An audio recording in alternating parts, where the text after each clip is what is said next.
नमस्कार। आज हम एक ऐसी कहानी की परतों को खोलने जा रहे हैं जिसे हम सबने शायद सुना तो है, लेकिन शायद पूरी तरह समझा नहीं। हम बात कर रहे हैं रामायण की। हमारे पास जो स्रोत हैं वो इसकी कहानी का एक सार पेश करते हैं। तो आज हमारी कोशिश ये नहीं होगी कि हम कहानी दोहराएं, बल्कि उसके मूल प्रवाह को पकड़ें। हाँ बिल्कुल, उसके किरदारों की जटिलताओं को समझें और देखें कि वो कौन सी बातें हैं जो हजारों साल बाद भी हमें सोचने पर मजबूर करती है। बिल्कुल सही कहा, क्योंकि ये कहानी सिर्फ घटनाओं का एक क्रम नहीं है। ये धर्म, कर्तव्य और आदर्शों पर एक बहुत गहरी चर्चा है। हमारा मकसद होगा इन घटनाओं के पीछे छिपे क्यों को खोजना। और ये देखना कि ये किरदार और उनके फैसले हमें आज क्या सिखा सकते हैं। तो चलिए शुरुआत करते हैं कहानी के बिल्कुल आरंभ से। अयोध्या के राजा दशरथ, उनकी रानियां और 4 पुत्र राम, लक्ष्मण, भरत, शत्रुघ्न। जी, कहानी की शुरुआत ही एक दिव्य घटना से होती है, जहां हमें पता चलता है कि राम स्वयं भगवान विष्णु के अवतार हैं। ये बात शुरू में स्थापित कर देना, ये क्यों जरूरी था? क्या ये उनके मानवीय संघर्षों को थोड़ा कम नहीं कर देता? ये एक बहुत दिलचस्प सवाल है। दरअसल उन्हें अवतार बताकर कहानीकार उनके चरित्र को एक आदर्श के रूप में स्थापित करते हैं। अच्छा, इसका मतलब ये नहीं है कि उन्होंने संघर्ष नहीं किया, बल्कि ये है कि उनके हर फैसले और हर काम को धर्म की कसौटी पर देखा जाना चाहिए। मतलब एक बेंचमार्क सेट हो जाता है। हाँ बिल्कुल, ये उनके कार्यों को एक व्यक्ति की पसंद से ऊपर उठाकर एक दिव्य सिद्धांत का प्रदर्शन बना देता है। उनका जीवन एक तरह का कह सकते हैं गाइड बुक बन जाता है कि आदर्श व्यवहार कैसा होना चाहिए, चाहे परिस्थितियां कितनी भी मुश्किल क्यों ना हो। अच्छा, तो ये एक तरह का बेंचमार्क सेट करने जैसा है। इसी कड़ी में अगली बड़ी घटना है सीता स्वयंवर। स्रोत में शिव धनुष को तोड़ने की शर्त का जिक्र है। अब ये सिर्फ शक्ति का प्रदर्शन तो नहीं हो सकता। नहीं, बिल्कुल नहीं। इस खास शर्त के पीछे राजा जनक की क्या सोच रही होगी? क्या ये सिर्फ एक विवाह की शर्त थी या कोई राजनीतिक और आध्यात्मिक जरूरत भी?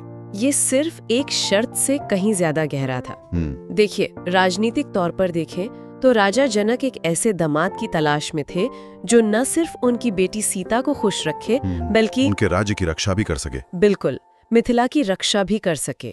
और शिव का धनुष, जो दिव्य और अजय माना जाता था, उसे उठाने वाला व्यक्ति यकीनन असाधारण रूप से शक्तिशाली होगा। और आध्यात्मिक तौर पर ये एक दैवीय संकेत था। ये धनुष परशुराम से जनक के पूर्वजों को मिला था। इसे तोड़ना एक तरह से एक युग के समापन और दूसरे के आरंभ का प्रतीक था। अच्छा, जहां राम उस नई व्यवस्था के केंद्र में होंगे। मतलब ये सिर्फ एक शादी नहीं, बल्कि 2 राज्यों और एक दैवीय योजना का मिलन था। हाँ, एक तरह से सब कुछ बिल्कुल सही चल रहा था। राम और सीता अयोध्या लौट आए और राम के राज्याभिषेक की तैयारी शुरू हो गई। लेकिन यही कहानी का सबसे नाटकीय मोड़ आता है। कैकेयी के 2 वचन। हाँ, भरत को राज और राम को 14 साल का वनवास। आज के समय में देखें तो राम का अपने पिता के वचन को बिना सवाल किए मान लेना कुछ लोगों को शायद एक तरह की निष्क्रियता लगे। लग सकता है। स्रोत इस फैसले के पीछे की मानसिकता के बारे में क्या बताता है?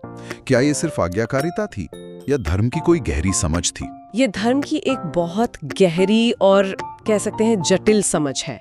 उस समय के संदर्भ में एक राजा का वचन या वादा वो पत्थर की लकीर होता था। सही बात है। अगर राजा का वचन ही टूट जाए तो राज्य में व्यवस्था और विश्वास खत्म हो जाएगा।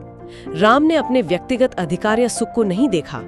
उन्होंने देखा कि अगर वो इस वचन का मान नहीं रखते तो उनके पिता एक झूठे राजा कहलाएंगे और रघुकुल की पूरी परंपरा पर दाग लग जाएगा। तो ये त्याग असल में व्यवस्था को बचाने के लिए था। बिल्कुल, ये व्यक्तिगत कर्तव्य यानी पुत्र धर्म से ऊपर उठकर एक बड़े सामाजिक कर्तव्य मतलब राजधर्म का पालन था, भले ही वो उस वक्त राजा नहीं थे। ये दिलचस्प है।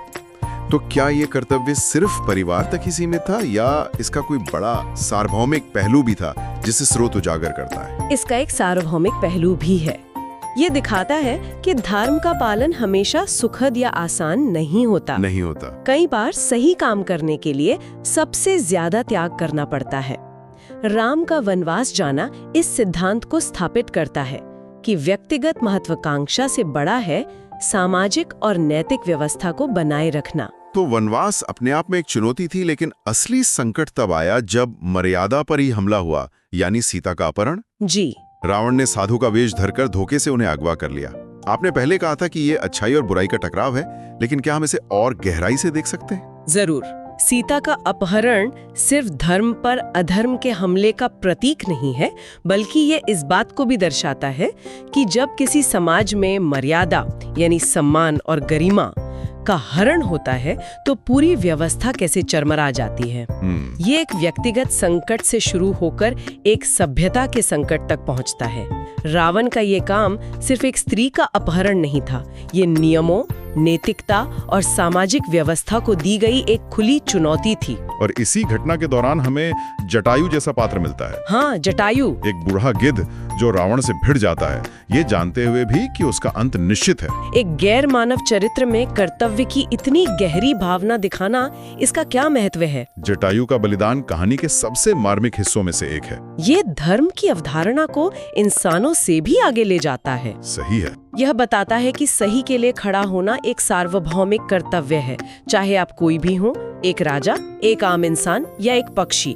जटायु हमें सिखाते हैं कि परिणाम की चिंता किए बिना सही काम के लिए प्रयास करना ही अपने आप में एक जीत है। और उनका बलिदान व्यर्थ भी नहीं जाता। बिल्कुल नहीं जाता। उन्हीं से राम को पहली बार पता चलता है कि सीता को कौन और किस दिशा में ले गया है। सीता की खोज में ही राम की मुलाकात हनुमान और सुग्रीव से होती है, और हनुमान वो इस कहानी में एक असाधारण किरदार के रूप में उभरते हैं। यकीनन। स्रोत कहता है कि वो भक्ति का एक आदर्श उदाहरण है, लेकिन दिलचस्प बात यह है कि उन्हें अपनी ही शक्तियों का एहसास नहीं था, उन्हें याद दिलाना पड़ा।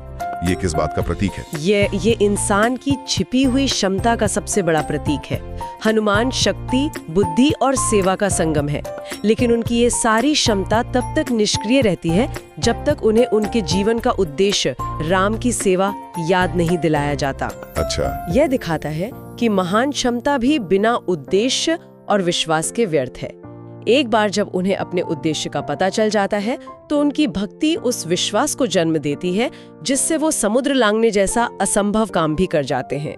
तो वो सिर्फ एक भक्त नहीं है? नहीं, वो इस बात का जीवंत उदाहरण है कि आत्मविश्वास और सही उद्देश्य मिलकर किसी भी व्यक्ति की पूरी क्षमता को उजागर कर सकते हैं। अच्छा, तो हनुमान का समुद्र लांघना सिर्फ एक चमत्कार नहीं, बल्कि उद्देश्य से मिली शक्ति का प्रतीक है। बिल्कुल। तो हनुमान के लंका से लौटने के बाद ये तो साफ था कि अब टकराव को टाला नहीं जा सकता। युद्ध निश्चित था। और ये कोई साधारण टकराव नहीं था। एक तरफ राम की वानर सेना और दूसरी तरफ रावण की सोने की लंका और उसकी शक्तिशाली राक्षस सेना। बिल्कुल, यह युद्ध केवल दो सेनाओं का नहीं, बल्कि दो विश्व दृष्टियों का युद्ध था। दो विचारधाराओं का। हाँ, एक तरफ राम है जिनकी सेना में समाज के हाशिए पर रखे गए लोग हैं, वानर, भालू, जो धर्म और निष्ठा के आधार पर एकजुट हुए हैं। उनकी ताकत भौतिक नहीं, नैतिक है। और दूसरी तरफ रावण है, जिसके पास तकनीक है, धन है, ज्ञानी योद्धा है और अजेय मानी जाने वाली सोने की लंका है। उसकी ताकत भौतिक और अहंकार पर आधारित है। ये युद्ध इस सवाल का जवाब देता है कि अंत में क्या जीतता है, नैतिक बल या भौतिक शक्ति। और रावण का किरदार भी बहुत दिलचस्प है। वो कोई साधारण खलनायक नहीं है ना? नहीं, बिल्कुल नहीं। वो एक महान विद्वान, एक शिव भक्त और एक कुशल राजा था। फिर भी उसका पतन हुआ। स्रोत सीधे तौर पर कहता है, अहंकार का अंत निश्चित है। हाँ, और यही रावण के किरदार को एक ट्रैजिक हीरो बनाता है। उसके पास सब कुछ था, ज्ञान, शक्ति, समृद्धि, लेकिन उसका एक दोष, उसका अहंकार उस पर हावी हो गया। उसे लगा कि वो नियमों से ऊपर है। हाँ, नैतिकता से ऊपर है।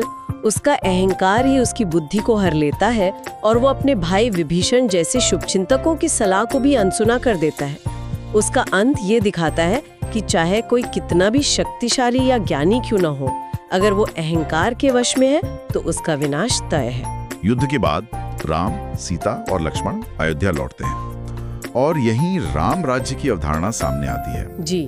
तो ये राम राज्य जिसका जिक्र आता है, क्या ये सिर्फ एक कल्पना है, एक यूटोपिया, या स्रोत इसके कुछ व्यवहारिक शासन सिद्धांत भी बताता है? ये एक आदर्श है, लेकिन इसके पीछे के सिद्धांत बहुत व्यवहारिक हैं। राम राज्य सिर्फ शांति और समृद्धि का नाम नहीं है। अच्छा। ये एक ऐसी व्यवस्था का प्रतीक है जहाँ न्याय सर्वोपरि है, जहाँ राजा अपनी प्रजा के प्रति जवाबदेह होता है और जहाँ शासक का व्यक्तिगत धर्म उसके सार्वजनिक कर्तव्य यानी राजधर्म के साथ पूरी तरह से जुड़ा होता है। तो मूल सिद्धांत यह है कि शासक सेवक है, मालिक नहीं। बिल्कुल सही। शासक सत्ता का मालिक नहीं बल्कि प्रजा का सेवक और व्यवस्था का रक्षक होता है। ये एक ऐसा आदर्श है जिसे सदियों से भारतीय राजनीतिक चिंतन में एक मानक के तौर पर देखा जाता रहा है। तो अगर हम इन सब धागों को एक साथ जोड़ें, कर्तव्य का पालन, भक्ति की शक्ति और अहंकार का पतन, तो इस पूरी कहानी से आज के लिए मुख्य सबक क्या है? स्रोत ने 4 बातें कही हैं। सच की जीत, कर्तव्य सबसे ऊपर, भक्ति से सब संभव और अहंकार का अंत। क्या ये इतना सरल है? ये बिंदु नींव है, लेकिन इनका असली मतलब इनके आपसी संबंध में छिपा है। ये चारों बातें अलग अलग नहीं हैं। कैसे? देखिए, धर्म या सच के रास्ते पर चलने के लिए कर्तव्य का पालन करना जरूरी है, लेकिन कर्तव्य का मार्ग अक्सर बहुत कठिन होता है ना? हाँ, बहुत। और उस पर टिके रहने के लिए हनुमान जैसी भक्ति और विश्वास की आंतरिक शक्ति चाहिए। और इन दोनों का दुश्मन है अहंकार। बिल्कुल। इन दोनों कर्तव्य और भक्ति का सबसे बड़ा दुश्मन है रावण जैसा अहंकार, जो इंसान को विश्वास दिलाता है कि वो खुद ही सबसे ऊपर है। तो ये कहानी असल में एक मनोवैज्ञानिक और आध्यात्मिक यात्रा है। ये दिखाती है कि बाहरी दुनिया की लड़ाइयाँ जीतने से पहले हमें अपने अंदर के अहंकार को हराना होता है। आज हमने रामायण की कहानी के उन पहलुओं को छूने की कोशिश की जो अक्सर सतह के नीचे छिपे रह जाते हैं। ये वाकई एक ऐसी कहानी है जो हमें व्यक्तिगत और सामाजिक स्तर पर सही और गलत, कर्तव्य और अधिकार के बारे में सोचने पर मजबूर करती है। बिल्कुल। और ये अपने पीछे एक बहुत प्रासंगिक सवाल छोड़ जाती है जिस पर हम सब सोच सकते हैं। क्या? स्रोत में राम राज्य का उल्लेख एक आदर्श शासन के रूप में है जो न्याय, शांति और जवाबदेही पर आधारित था। आज की जटिल दुनिया में जहां हमारे सामने अलग तरह की चुनौतियां हैं, ये सोचने वाली बात है कि इस प्राचीन आदर्श के कौन से मूल सिद्धांत आज भी एक बेहतर समाज बनाने में हमारी मदद कर सकते हैं। एक आदर्श शासक या एक आदर्श नागरिक होने का आज के संदर्भ में क्या मतलब हो सकता है?